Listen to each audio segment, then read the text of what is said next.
Hi everyone, आकाश दिस side. So मी सध्या माझ्या ब्राउझरमध्ये आहे आणि या ब्राउझरमध्ये जर तुम्ही बघाल तर मी कुबरनेटिस रिलेटेड लेट्स से की गेट नोड्स म्हणून कमांड आहे. ती गेट नोड कमांड पण इकडे रन करू शकतो. त्याच्यासोबत मी कुबरनेटिस रिलेटेड गेट पॉड्स जी कमांड आहे, जी बेसिकली आपल्याला जेवढे पण आपले रनिंग पॉड्स आहेत ते देखील दाखवते. किंवा मग kubectl अप्लाय -f आणि मग आपली जी डिप्लॉयमेंटची फाईल आहे ती. हे असं करून मी माझे पॉड्स पण इकडे बघू शकतो.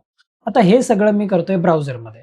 आता हे ब्राउझरमध्ये करण्यामागचं लॉजिक काय आणि ह्या ब्राउझरमध्ये आपण कुबरनेटिसचा क्लस्टर कसा क्रिएट करू शकतो, ह्याच्यासाठी हा व्हिडिओ शेवटपर्यंत नक्की बघा. आणि जर चॅनलला सबस्क्राईब केलं नसेल तर make sure you are subscribing to the channel आणि नोटिफिकेशन देखील ऑन करताय, सो दॅट या चॅनल रिलेटेड जेवढ्या पण नोटिफिकेशन आहेत त्या तुमच्यापर्यंत लवकरात लवकर पोहोचतील.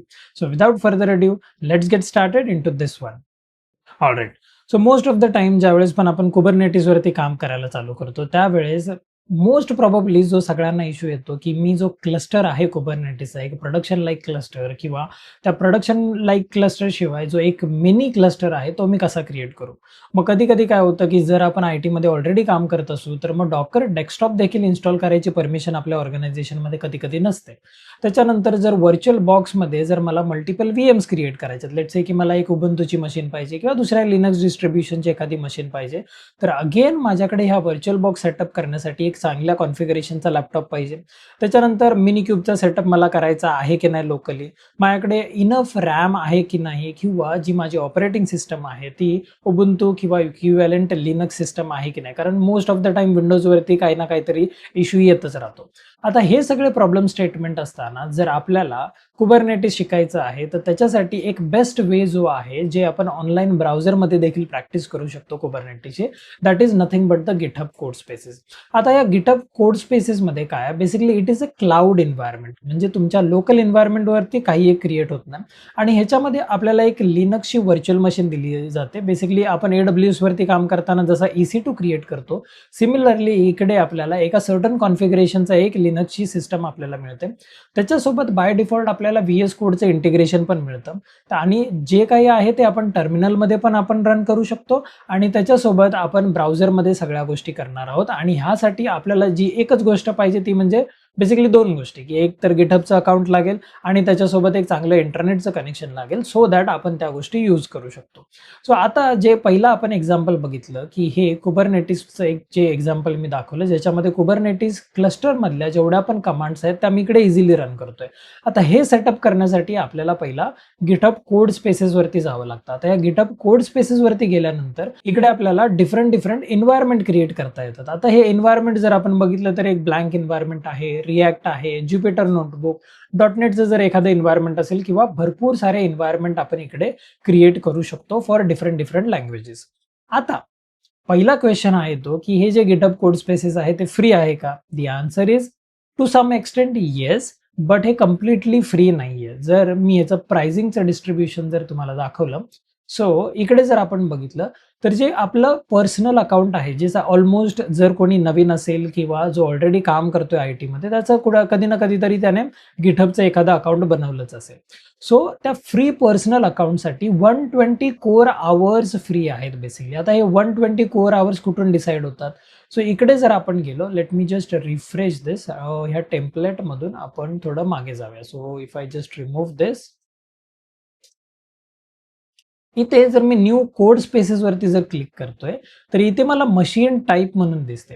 सो त्याच्या आधी मला इकडे एक रेपॉझिटरी, मी सध्यापुरतं एक रॅन्डम रेपॉझिटरी इकडे सिलेक्ट करतोय, जस्ट टू शो यू की आपल्याला दोन टाईपचे मशीन इकडे क्रिएट करता येतात. एक तर 2 कोर 8 GB रॅमची एक मशीन आहे आणि दुसरी जी आहे ती 4 कोर 16 GB रॅम वाली आहे. ही थोडी हायेस्ट कॉन्फिगरेशनची आहे आणि ही थोडी लो कॉन्फिगरेशनची मशीन आहे. आता depending on these two configuration आपली प्राइसिंग पण डिफर होते. So if I show you की जे 2 कोर 8 GB रॅम वाली जी कॉन्फिगरेशन आहे, दॅट मीन्स आपले 2 कोर्स पर आवर आपले यूज होणार आहेत. त्या केसमध्ये आपण 60 आवर्स बेसिकली 60 तास महिन्याला तुम्ही फ्रीमध्ये यूज करू शकता. म्हणजे जर आपण 30 दिवस पकडतोय तर डेली 2 तास आपल्याला प्रॅक्टिस करता येईल कुबरनेटिसची. आणि त्याच्यासोबत जर आपण 4 कोर वाली मशीन, आता दुसरी कोणती आहे आपल्याकडे, इकडे 4 कोर वाली मशीन आहे, बरोबर. सो ही जी 4 कोर वाली मशीन आहे, दॅट मीन्स 4 कोर्स आपले आवरली बेसिसवरती आपले यूज होणार आहेत. जर आवरली बेसिसवर यूज होत आहेत तर अगेन आपला जो युजुअल जो युजेस आहे किंवा जो पूर्ण युजेस असेल तो आपला 30 आवर्सवरती लिमिटेड राहतो. दॅट मीन्स किती 1 तास per hour. But in reality जर आपण बघितलं, जर आपण एकदम बेसिक मिनिमल सेटअप जर केलं त्याच्यावरती, तर 2 कोर आणि 8 GB रॅमवाली जी पण VM आहे ती मोर दॅन सफिशियंट आहे. मी आतापर्यंत खूप साऱ्या गोष्टी त्या 2 कोरवरती रन केलेल्या आहेत आणि I did not see any problem. जर काही एकदम हेवी वर्कफ्लो असेल जो युजली आपण प्रॅक्टिस करताना किंवा शिकताना ह्या सगळ्या गोष्टी नाही करत, त्या केसमध्ये आपल्याला 2 कोर आणि 8 GB रॅमची मशीन मोर दॅन सफिशियंट होते. आता ही क्रिएट करण्यासाठी इकडे यायचं, github.com कोड स्पेसेस वरती जायचं आणि मेक शुअर की ह्याच्या आधी तुमच्याकडे गिटहबचं अकाउंट आहे. कोड स्पेसेस यूज करायचं तर ऑब्व्हियसली तुमच्याकडे गिटहबचं अकाउंट असणं कंपल्सरी आहे. देन इकडे न्यू कोड स्पेसेस वरती क्लिक करायचं. न्यू कोड स्पेसेस वर गेलो की इकडून आपल्याला एक रेपॉझिटरी सिलेक्ट करावी लागते. आता जर माझ्याकडे एखादी रेपॉझिटरी नसेल तर मी काय करेल, इकडे जाईन, इकडून न्यू रेपॉझिटरी क्रिएट करेन आणि मग या न्यू रेपॉझिटरीमध्ये लेट्स से ytKTS डेमो म्हणून इकडे एक नवीन रेपॉझिटरी क्रिएट करतो. पब्लिक प्रायव्हेट जी पण डिफॉल्ट कॉन्फिगरेशन असेल ती जशीच्या तशी ठेवा. इकडे ओनर मी सिलेक्ट करतो आणि ओनर सिलेक्ट करून झाल्यानंतर आय जस्ट क्रिएट द रेपॉझिटरी. आता ही रेपॉझिटरी क्रिएट झाली. ही रेपॉझिटरी क्रिएट झाल्यानंतर आय जस्ट गो बॅक आणि इकडे मी रिफ्रेश करतो. रिफ्रेश करून मी आता जी न्यूली क्रिएटेड माझी रेपॉझिटरी होती that is my ytKTS demo, ही एक रेपॉझिटरी मी इकडे सिलेक्ट करतो. आता काय म्हणतोय, code spaces can not be created on empty repository. That is absolutely fine. परत जायचं आणि इथे एक नवीन फाईल क्रिएट करून टाकायची. नवीन फाईल काय की एक readme.md क्रिएट करतोय. लेट्स से की this is the repo for my KTS practice. ठीक आहे, इकडे आपली एक फाईल पण क्रिएट झाले. Let's save this. कमिट केलं. कमिट केल्यानंतर नाव इफ आय गो बॅक आणि परत गेल्यानंतर जर बघितलं तर तो इश्यू आपल्याला काही एक देणार नाही. सो सी इकडे ytKTS demo code spaces uses for this repository is paid by I am आकाश के. त्याच्यानंतर इथे बेसिकली 2 कोर आणि 4 कोर 2 ऑप्शन आहेत. कोणत्या रिजन मध्ये बनवायचं, जर कोणी AWS वरती काम केलं असेल तर ते लोक हे इझिली रिलेट करू शकतात. जो पाहिजे तो रिजन सिलेक्ट करा, तसा काही फरक पडत नाही. But let's select what ever the default is आणि मग क्रिएट कोड स्पेसेस वरती गेलो. क्रिएट कोड स्पेसेस वरती केल्यानंतर थोडासा टाइम घेतो हा पूर्ण सेटअप व्हायला आणि सेटअप झाल्यानंतर आपल्याला इकडे VS कोड ओपन करून देतो. आता VS कोड ओपन केल्यानंतर आपल्याकडे बेसिकली 2 ऑप्शन असतात कुबरनेटिस इन्स्टॉलेशनचे. जर मी कुबरनेटिसच्या इन्स्टॉलेशनमध्ये गेलो तर इकडे आपण एक kubectl यूज करू शकतो आपल्या सिस्टमवरती. काइंड नावाचा एक टूल आहे तो पण इन्स्टॉल करू शकतो. मिनिक्यूब आहे आणि क्यूबॅडमिन पण आहे. हे सगळे टूल्स आपण बेसिकली क्लस्टर क्रिएशनसाठी यूज करू शकतो. ह्याच्यातले हे जे 2 आहेत काइंड आणि मिनिक्यूब, हे बेसिकली एक जर स्मॉल लेवलवरती आपल्याला जर प्रॅक्टिससाठी जर करायचं असेल तर हे 2 टूल आपण यूज करू शकतो. सो मी काय करतो की इथे मिनिक्यूब वरती गेट स्टार्टेड वरती क्लिक करतो. मिनिक्यूबच्या गेट स्टार्टेड वरती जर गेलो मी तर इकडे आपल्याला भरपूर सारे ऑप्शन दिसतात. 2 कोर CPU पाहिजे, 2 GB रॅम पाहिजे आणि 20 GB डिस्क स्पेस पाहिजे, जे सगळं आपल्याला आपल्या सिस्टममध्ये मिळणार आहे जिथे आपण कोड स्पेस क्रिएट करणार आहे. त्याच्यासोबत आपल्याला इकडे इन्स्टॉलेशनसाठी मल्टिपल ऑप्शन्स बघायला मिळतात. एक तर लिनक्समध्ये इन्स्टॉलेशन करू शकतो.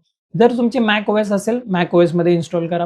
विंडोज असेल तर विंडोजच्या इन्स्टॉलेशनसाठी स्टेप्स दिलेल्या आहेत. आणि जर ट्राय इन ब्राउझर जर केलं तर डिरेक्टली इकडून तो कोड स्पेसेसच ओपन करतो. But to my personal experience इथून ज्यावेळेस मी रिडायरेक्ट करून ट्राय मिनिक्यूब इन ब्राउझर करतो ना त्यावेळेस तो इन्स्टॉलेशनसाठी खूप जास्त टाइम घेतो. त्याच्यामुळे ही जी स्टेप आहे ती मी करत नाही. त्याच्यापेक्षा मी काय करतो की मला माहिती आहे जो पण कोड स्पेसचा एन्व्हायरमेंट आपण क्रिएट केलाय तो माझा लिनक्सचाच एन्व्हायरमेंट आहे, बरोबर. सो इकडे काय करायचं, लिनक्स सिलेक्ट करायचं आणि इथून हे मॅन्युअली हा कमांड रन करायचा. कॉपी दिस, गो हिअर आणि इथे आपण पेस्ट करूया. पेस्ट करून इथे पहिला तो विचारेल की पेस्टसाठी परमिशन आहे का. लेट झूम दिस आणि इथे एंटर करतो. एंटर करून झाल्यानंतर जी पण कमांड आहे ती कम्प्लिटली इकडे रन होईल. Let's copy the next command. So आता ही सेकंड वाली कमांड मी कॉपी करतो. I just copy this, I go back आणि इकडे पेस्ट करतो. पेस्ट केलं.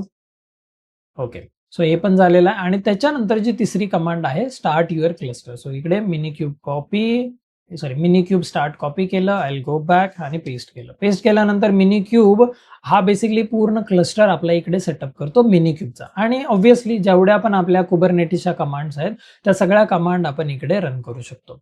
आता इथे एक इंटरेस्टिंग गोष्ट आहे, हे तर आता ब्राउझरवरती करतोय. जर आपल्याला लोकली करायचं असेल VS कोडमध्ये तर ते देखील करू शकतो. आणि जर त्याचा डेमो जर तुम्हाला पुढच्या व्हिडिओमध्ये पाहिजे असेल तर कमेंटमध्ये मला सांगा की तुम्हाला GitHub Codespaces लोकली कसं करायचं त्याच्याबद्दल तुम्हाला एक नेक्स्ट व्हिडिओ पाहिजे, and I will definitely create that video as well. ठीक आहे. सो आता इकडे हा थोडासा टाइम घेतो, again depending on the internet connection, की आपलं जेवढं इंटरनेट कनेक्शन असेल त्याच्यावरती हा सेटअप टाइम घेतो. सो मेक शुअर की थोडंसं चांगलं इंटरनेट कनेक्शन आहे किंवा वायफाय आहे, सो दॅट ही इन्स्टॉलेशनची स्टेप आपली प्रॉपरली इकडे होईल. I will just come back. ही इन्स्टॉलेशन पूर्ण कंप्लीट झाल्यानंतर I will be back. All right. So आता आपला कुबरनेटिसचा मिनी क्यूबचा क्लस्टर इकडे रेडी आहे. सो आता जर मी इकडे रन केली, लेट्स से की kubectl get nodes जर कमांड रन केली, तर इकडे आपल्याला बघायला मिळेल की आपला जो कंट्रोल प्लेन आहे तोच इकडे ह्या मिनी क्यूबच्या क्लस्टरमध्ये प्रेझेंट आहे. आता एक सॅम्पल डिप्लॉयमेंट फाईल कॉपी करतो. I just copy this file आणि इकडून बेसिकली एक न्यू फाईल क्रिएट करतो. इथे आपल्याला एक न्यू फाईल deployment.yml आणि या deployment.yml मध्ये आपण तो पूर्ण कंटेंट इकडे टाकूया. सो इकडे जर आपण बघितलं की माझी एक स्प्रिंग बोर्डची ऍप्लिकेशन आहे इकडे V1 वाली. ठीक आहे. So I just scroll up आणि इकडे क्लिअर करूया आणि आपली जी कमांड होती kubectl apply -f आणि मग डिप्लॉयमेंट फाईलचं नाव. सो ही जर रन केली आणि आता जर आपण बघितलं kubectl get pods, तर आपल्याला ते पॉड्स पण बघायला मिळतील. जर काही इश्यू असेल तर इश्यू येईल, नसेल तर मग आपला कंटेनर तिकडे प्रॉपरली किंवा जो पॉड आहे तो प्रॉपरली तिकडे आपला क्रिएट होईल. आता ह्या पर्टिक्युलर क्लस्टरमध्ये आपण सगळ्या कमांड्स प्रॉपरली रन करू शकतो. सो ज्यांच्याकडे पण अशी सिस्टम नाहीये ज्याच्यावरती तुम्ही प्रॉपरली हे सगळं कॉन्फिगर करू शकता किंवा तुम्हाला पूर्ण क्लस्टर लोकली सेटअप न करता ब्राउझरमध्ये किंवा फ्रीमध्ये जर ट्राय आउट करायचं असेल, then you can use GitHub Codespaces. आता ज्या वेळेस आपली पूर्ण ही स्टेप होईल की आपलं प्रॅक्टिस झालेलं आहे, सगळं काही झालं, त्याच्यानंतर मेक शुअर की आपण हा जो कोड स्पेसेस आहे किंवा ही जी VM जी आपण बनवलेली ती आपण डिलीट करतोय. फॉर एक्झाम्पल माझ्याकडे 2 इकडे मशीन होत्या. ठीक आहे. ज्या 2 मशीन होत्या, एक टू कोरची एक वेगळी मशीन आणि ही वाली एक वेगळी मशीन. आता या दोन्ही पण ऍक्टिव्ह मोडमध्ये आहेत. सो ज्यावेळेस पण तुम्ही 2 तास किंवा त्याच्यापेक्षा कमी ज्यावेळेस पण प्रॅक्टिस करता, मेक शुअर की कम हिअर आणि त्या डिलीट करून टाका. आणि डिलीट करायच्या आधी जर तुम्हाला हा कोड किंवा जो पण तुम्ही फाईल लिहिलेली आहे ती फाईल जर तुम्हाला सेव्ह करायची असेल, तर इकडून तुम्ही ती फाईल देखील सेव्ह करू शकता. सो इकडे जर आपण बघितलं गिट स्टेटस, तर आपल्याला सेम जेवढ्या पण आपण कमांड लोकली गिटच्या रन करतो, की लेट्स से की गिट ऍड करूया आपण, गिट ऍड deployment.yml, त्याच्यानंतर गिट commit -m my first deployment file आणि मग गिट पुश. आता गेट पुश केल्यानंतर जो पण कोड असेल, जर काही इश्यू असेल तर इश्यू देईल. सो बेसिकली इथे आपला मेन ब्रांचमध्ये तो कोड गेलेला आहे. आणि if I just go to ytKTS मध्ये, तर इकडे मला ती फाईल पण दिसेल. दॅट मीन्स माझा कोड पण मी तिथूनच डिरेक्टली पुश करू शकतो. मला सेपरेटली तो कोड पुश करायची गरज नाही. आणि जर तो आपण इकडे पुश नाही केला आणि जर क्लोज करून जर मी इकडून डिलीट केली ती मशीन, तर ती फाईल तिकडे नसणार आहे. सो त्याचं जर एक एक्झाम्पल दाखवायचं झालं, test.yml लिहितोय. ठीक आहे. आता इथे जर मी गिट स्टेटस केलं आणि आता काय करतो की मी फाईल दोन्ही पण डिलीट करतो. जर आपण ytKTS डेमो मध्ये गेलो तर ती फाईल तर इकडे नाहीये. So let me just delete this. इकडून येतो, डिलीट करतो आणि त्याच्यानंतर दुसरी पण आपण डिलीट करून टाकूया, because we don't need it. आपली आता प्रॅक्टिस झाली अशी अज्युम करतोय. आणि हे डिलीट केल्यानंतर if I just refresh it, obviously इथे काही नाही येणार, बट जर मी ह्याच्यामध्ये गेलो KTS मध्ये, तर ती फाईल माझ्याकडे तिथे नसणार आहे. सो मेक शुअर, बेसिकली हा आता काय बोलतो की कोड स्पेसेस हा डिलीट केलेला आहे. दॅट मीन्स ती फाईल पण आपली गेलेली आहे. सो कोड स्पेस डिलीट करण्याच्या आधी मेक शुअर की जेवढ्या पण फाईल्स आहेत ज्याच्यावरती पण तुम्ही काम केलंय त्या सगळ्या फाईल कमिट करा आणि पुश करा, सो दॅट त्या ब्रांचमध्ये देखील राहतील. So this was a quick and short video की ज्यांच्याकडे पण किंवा ज्यांना पण लोकली कुबरनेटिसचा क्लस्टर क्रिएट करायचा नाहीये आणि त्यांना गिटहब कोड स्पेस यूज करून ह्या सगळ्या गोष्टी प्रॅक्टिस करायच्या असतील, they can easily do this. So I hope की हा व्हिडिओ तुम्हाला आवडला असेल, 2 गोष्टी नवीन शिकला असाल तर make sure you give a thumbs up. आणि अशाच नवीन नवीन गोष्टींसाठी चॅनलला सबस्क्राईब करायला विसरू नका आणि मेक शुअर की नोटिफिकेशन पण टर्न ऑन करा, कारण ज्या पण नवीन नवीन व्हिडिओ येतील त्या तुमच्यापर्यंत लवकरात लवकर पोहोचतील. So this was it from my side. I will see you in the next one.